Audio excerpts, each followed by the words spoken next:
हर मुसीबत का सामना करने वाला एक शेर इस घर में पैदा हुआ।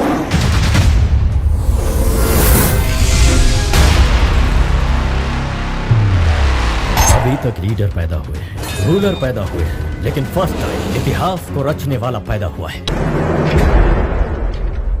आप अपना पूरा नाम ऑनरेबल कोर्ट को बताइए। बाळ केशव ठाकरे। अपनी तकलीफ लेकर जो आता है उसे मैं सीने से लगाता हूँ, अपने स्वार्थ लेकर आता है उसे मैं अपनी जूते की नोक पर रखता हूँ। तो क्या आप लोकतंत्र के खिलाफ हैं? कहाँ है लोकतंत्र? जब कश्मीर में कश्मीरी पंडितों को भगा दिया गया तो कहाँ गया था आपका लोकतंत्र? मैं देश की एकता और अखंडता में विश्वास करता हूँ। तो लोगों के मन में आपके लिए इतना डर क्यों है? अपना ही चाहिए। शेर को डरे नहीं तो क्या चूहा को डरे? डर होना चाहिए और वो दिल में होना चाहिए, और वो दिल आपको उनका नए सामने वाले का होना चाहिए। अरे भीख मांगने से अच्छा है गुंडा बन के अपना हक छीनना। मैं जब भी कहता हूँ कि जय हिंद जय महाराष्ट्र, तो जय हिंद पहले कहता हूँ, जय महाराष्ट्र बाद में, क्योंकि मेरे लिए मेरा देश पहले है, राज्य बाद में।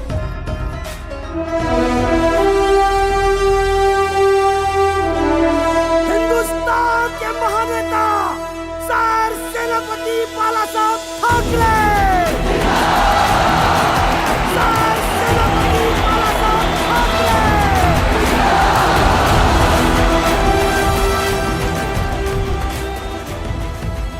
Do you plead guilty or not guilty? Yes, I plead guilty. अगर इस देश से प्यार करना गुनाह है तो मैं गुनहगार हूं। मेरा हर गुनाह मेरा विचार बनकर लाखों लोगों के खून में बहेगा और उस खून के हर कतरे में जिंदा रहेगा ये बाळ केशव ठाकरे।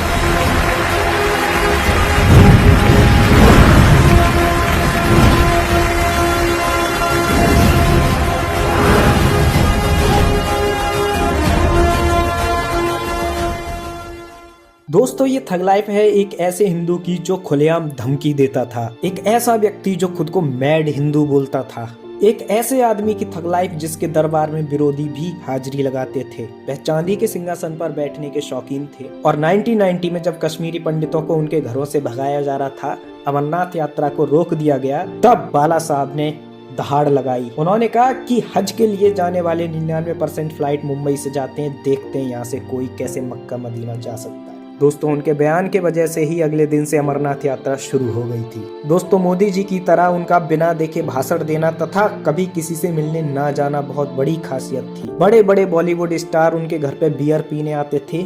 उन्होंने कभी भी अपने जीवन में चुनाव नहीं लड़ा और 17 नवंबर 2012 में वह स्वर्गवासी हो गए।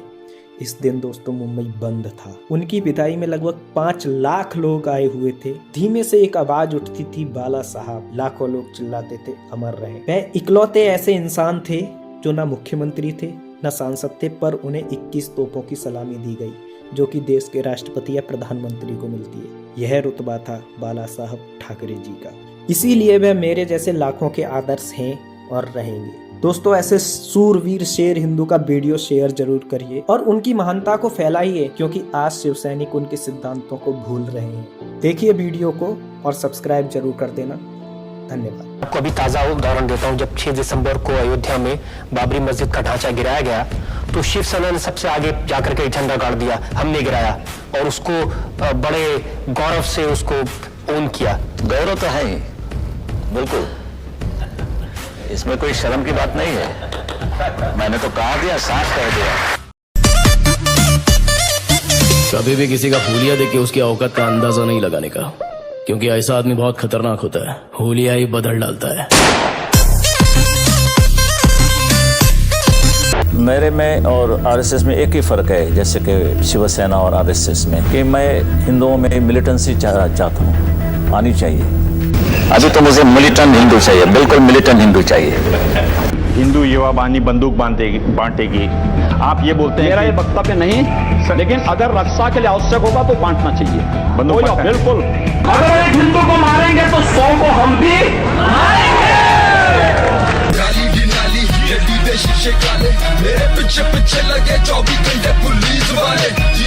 आप पिंजरे में जब भी कोई शेर रखें और कोई नजदीक जाके बताएं कि कितने तुम मर्द है, खुलेआम जरा देखो, बात करो, जरा वो शेर को बाहर निकालो और मूंगफली डालने की कोशिश करो। ये गर्व से मैं गर्व से हिंदू कहते हैं, मगर गर्व से ये नहीं कहना चाहता हूँ कि मैं शेर हूँ और आप डरना ही चाहिए, मगर डरना ही चाहिए। इनकी शुरुआत ऐसे ही भड़काऊ भाषणों से हुई थी। नौजवानों को भड़काना, उनसे दंगा करवाना, यही इनका तरीका। थोड़ा आवाज कम हो सकता है क्या? थोड़ा आवाज कम हो सकता है? आवाज नीचे। आप ये मानते हैं ये बाबरी मस्जिद गिराने दी गई है, इसके नीचे हमारा जो टेम्पल था, मंदिर था राम का, वो हमने ऊपर लाया। वो जो ढांचा था वो मंदिर था क्या मस्जिद था? और ढांचा में तो काफी चीजें ऐसी थी कि हमारे हिंदू की संस्कृति इसमें डर गई थी, छुपी गई थी। जो गिराया वो मंदिर था या मस्जिद था वाला साहब? मैं भी बैठा मस्ती में, खड़ी है बिहाइंड तो फिर आग लग। वो तो राहुल गांधी ने कह दिया कि बांग्लादेश को बनाने में हमारी ईमान है, हमारे बाप ये कल का पोपट, हमारी ईमान है, हमारे बाप ये कल का पोपट। मेरा भाई बिस्को डाई। बाबर ने हमारे जितने मंदिरें थी और पूरे के पूरे मुसलमान जितने आए यहाँ, वो आक्रामक थे और उन्होंने पूरे हिंदू मंदिरें गिरा दी और उसके ऊपर मस्जिद खड़ी की थी। और अभी हम तो आजाद हो गए हैं, हमारे कर्तव्य है कि जो मस्जिद है वो गिराने के बाद हमारे मंदिर हम वहाँ खड़े कर देंगे। आपके लोगों ने बाबरी मस्जिद को तोड़ दिया। वहाँ पे तो राम मंदिर था। आपको कैसे पता कि राम लल्ला वहीं पर पैदा हुए थे? नहीं तो पाकिस्तान में पैदा हुए थे। Order order order.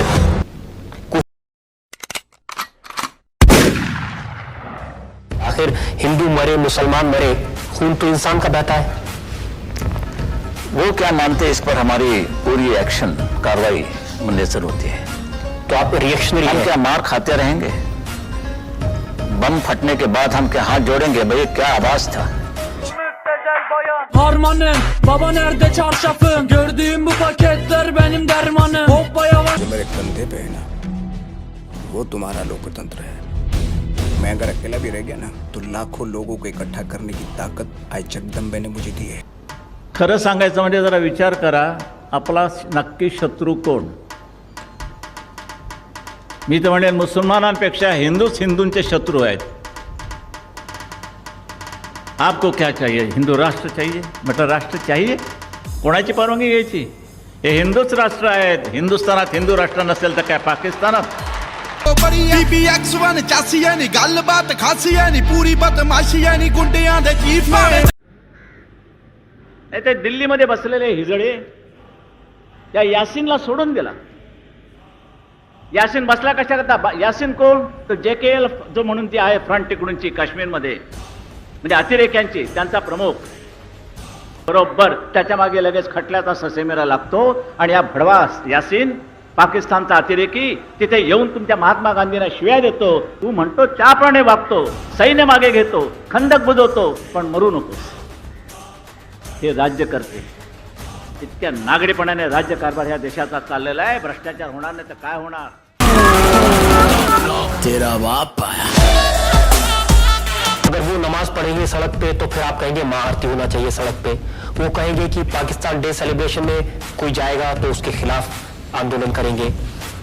की शुरुआत हमेशा हुआ ये लोग करते हैं, सबूत है मेरे पास कि धर्म ये नहीं सिखाता कि भाई चलो लोगों को तकलीफ दो। ये हमने जानबूझकर किया, क्योंकि और जब ये बात वर्षा बंगला तक, यानी चीफ मिनिस्टर के बंगले के लॉन पर भी वो नमाज पढ़ना उन्होंने शुरू किया, तो ऐसा लगा कि क्या हिंदुस्तान है और ये पाकिस्तान। पाकिस्तान में भी इतनी उनकी फ्रीडम नहीं मिलती जो हमारे देश में मिलती है। इसको कहते हैं ना बाला साहब रिएक्शनरी होना, प्रतिक्रियावादी। अगर वो नमाज पढ़ेंगे तो हम आरती करेंगे। नहीं, ये सवाल नहीं, ये पैम्परिंग जो चल रहा है इन लोगों का, वो हम नहीं। You must accept the rule of the land, यानी जो कानून है, जो संविधान मानना पड़ेगा। हमें भी मानना पड़ेगा, हम भी मानते हैं और उनको भी मानना पड़ेगा। शॉर्टकट से मिलती नहीं जीत, मिल भी गई तो फिर मिलती नहीं सीख, जैसे अल्लाह के नाम पे मिलती है भीख। चुनाव के दरमियान आप गालियां देते रहते एक दूसरे को और बाद में गठबंधन करते हैं।